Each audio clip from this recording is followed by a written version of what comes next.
So, are we facing nuclear annihilation? Guys, welcome to the channel, The Modern Survivalist. Being better prepared is what we do here. You have the channel with a ton of content already. I always recommend my books, by the way, Survival Skills and Surviving the Economic Collapse. Great books for this Christmas season. If you don't have them already or for someone else, the links will be there below. By the way, small favor, if you have Surviving the Economic Collapse based on my experience going through just this in Argentina and you liked it, I'm one review away from getting those 1,200 reviews in Amazon. It's 99 right now. One more review will put me across that line. I would love to see that if you have a minute there to do that favor. Folks, what's going on? Well, no, it's not. It's not what you were told that it's going to happen. There's fear now that, as we probably know, Ukraine has been authorized by U.S. to use long-range weapons, and that means that Ukraine is now using those long-range weapons to hit targets across the border into Russia. So obviously, the reaction from Putin was, "Now, that was a red line that you just crossed. I have changed my bureaucracy so as to now launch nuclear weapons." Wasn't that already the case? Weren't you saying that you could launch nuclear weapons at any minute now, and you were just about to do that like years ago? Oh, Fernando, you're playing with fire. You're joking about nuclear. No, I'm not joking about anything. I'm just being an adult about this, which apparently a lot of people are not. Yes, Russia has nuclear weapons. Yes, Russia has had nuclear weapons for many, many years now. Decades, half a freaking century or whatnot. They've had a lot of nuclear weapons for a long time.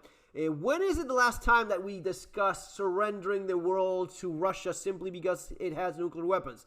Russia's not the only one with nuclear weapons. A bunch of other countries have nuclear weapons. A bunch of other countries have a lot of other weapons as well, and have a lot of other resources and logistics and ways of blowing up Russia to rubble or making a freaking beach in just a matter of days. So it's not only Russia that can launch attacks. Russia can be hit too. And that is the mutual destruction guarantee that you have here. So if you throw nukes, we throw nukes, and everyone loses, right? That's always been kind of the idea. That is the happy-go-lucky, cool approach to nuclear weapons, if there's any.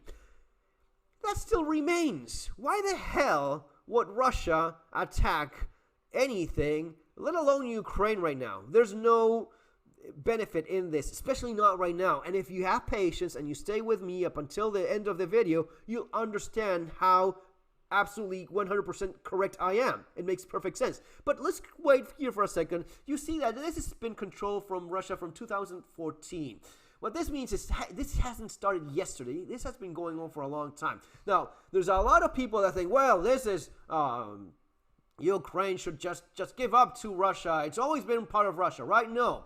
This is like saying that the United States should give up to the British Empire because it was once its colony, right? Would that make any sense? Should US be annexed to UK because it was not that long ago part of the British Empire? That is nuts. That is crazy talk. Why would you ever say something like that? How about like all of South America that used to belong to the Kingdom of Spain, which, by the way, still exists. The Kingdom of Spain still exists, and it has different territories. Should it be returned to its rightful owner? Fuck no. Yes, that's not a thing you have a solid argument for. You have a solid argument, actually, for Ukraine being Ukraine.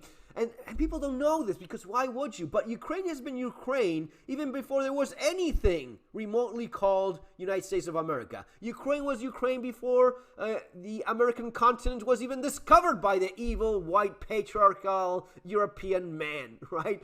It's been Ukraine for an extremely long time. It was only when the Rus invaded and conquered that took it over. This is kind of like what happens in Ireland. For those of you that don't know, Ireland, if you ask any Irish person, they will say that they've been conquered and dominated by the British for 800 years. And this little part in Northern Ireland they still believe they are. And they have their arguments for that as well. But for 800 years, we've been under the thumb, under the boot of the British. And then they finally became their own country. But for 800 years, they thought about this stuff. So you cannot rightfully say that, yes, Russia has the right to take over Ukraine. That's not a thing. That's madness. No. You have to remember the imperialistic ambitions of our buddy Vladimir Putin.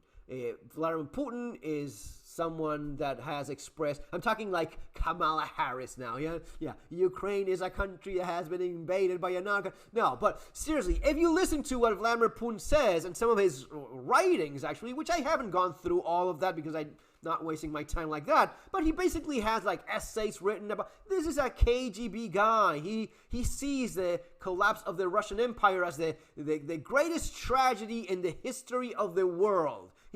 That's just fucks him the wrong way. He just cannot bear the idea of the Russian Empire no longer existing, and he wants to rebuild that by taking over here, wherever he can. A little strip here in Moldova, a little bit there, Georgia and Belarus for sure, and this bit here. They just want to expand as much as they are allowed, and they've been allowed to do that because it's a lot of money, guys, in war. The more you have of that, the more money you can make. You could easily have stopped this from even happening. You could easily crush all of this in a matter of days. If it was the desire of the European Union and the U.S. to just say, no, we're not letting you invade here. We blow the shit out of everything that you cross here, and that's that. You don't have an argument for having any existential crisis in terms of Russia. No, you know that you crossed the border. That's where you got hit. You were just kicked back to your home, and things remain calm, and that is it. And Putin says, okay, that sucked. That didn't work. I'll just settle with having taken over parts of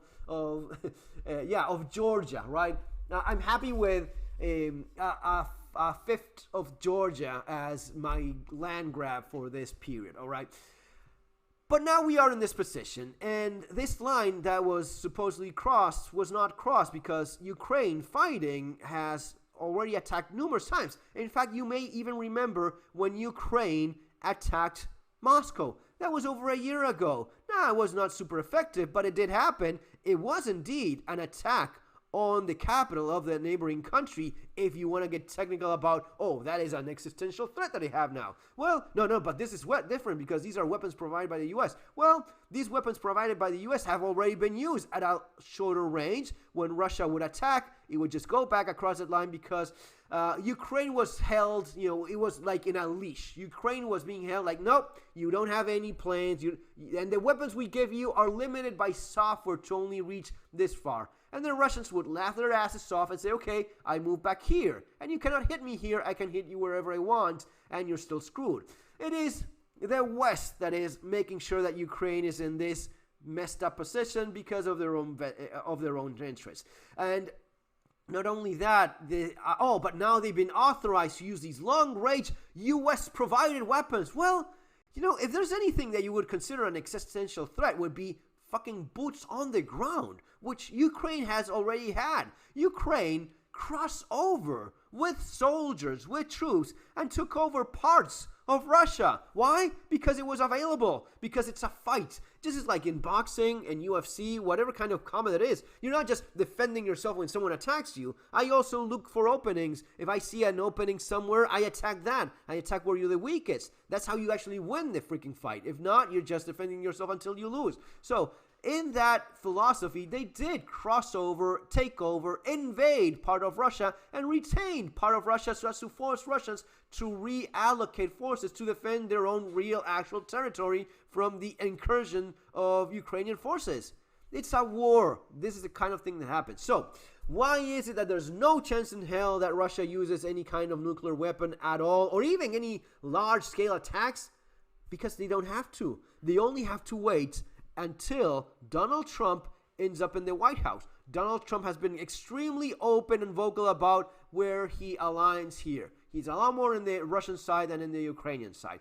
The politics that he has been using during the election where, I will stop giving money to Ukraine, these Ukrainians taking our money. It's funny how that does not apply to certain other country that takes a heck of a lot more money and for fucking evil, nefarious reasons, but apparently that's cool. But anyway, politics the way it is. Let's not even get into that fucking tragedy.